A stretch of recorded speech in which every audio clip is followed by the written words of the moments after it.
Mr. President, I rise tonight to address the important resolution pending before the Senate concerning the authority to use military force against the Republic of Iraq.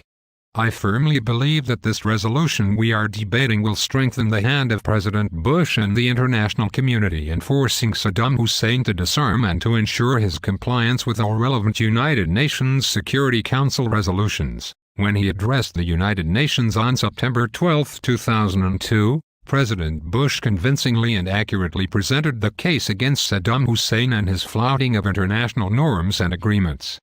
President Bush rightly called attention to Saddam Hussein's abysmal track record on complying with the terms of disarmament he accepted at the conclusion of the Persian Gulf War. In so doing, President Bush bucked current international attitudes that would prefer that we not call attention to his regime's activities. I commend President Bush for seeking congressional authorization for possible military action against Iraq and for consulting with Congress on the drafting of a truly bipartisan resolution. In response to those who condemned the United States for displaying unilateralism, President Bush took his case to the United Nations and forced the world to acknowledge the realities of the Iraqi transgressions. The President is also right to seek a United Nations Security Council resolution authorizing a return of weapons inspectors to Iraq. These inspectors must have unfettered access to suspected weapons sites in Iraq. It is only prudent that the U.S. Congress and all members of the UN Security Council consider authorizing measures to force Iraq's compliance with efforts to ensure disarmament.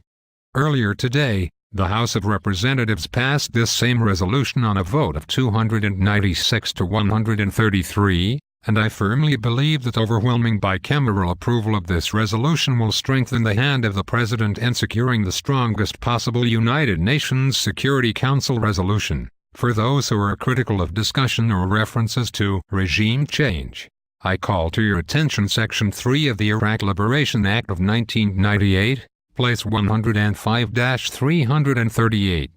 Section 3 of the Act states, "It should be the policy of the United States to support efforts to remove the regime headed by Saddam Hussein from power in Iraq and to promote the emergence of a democratic government to replace that regime." Through this provision, Congress has already expressed its views on this subject. I applaud the efforts of the Bush administration to engage Iraqi opponents of Saddam Hussein and to work with these groups to provide a democratic alternative to this tyrant. There is a parallel between today's situation and the situation that confronted the civilized Western world of the 1930s. In that era, democratic leaders sought to appease the ambitions of Adolf Hitler and the Third Reich.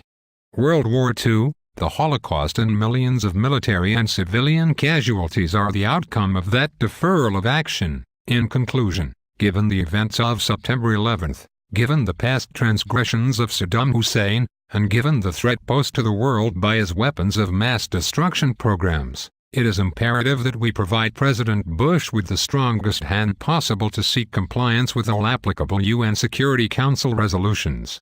The attacks of September 11th and the fateful decisions not taken in the 1930s illustrate that there is a cost to not taking corrective action in a prompt and decisive fashion.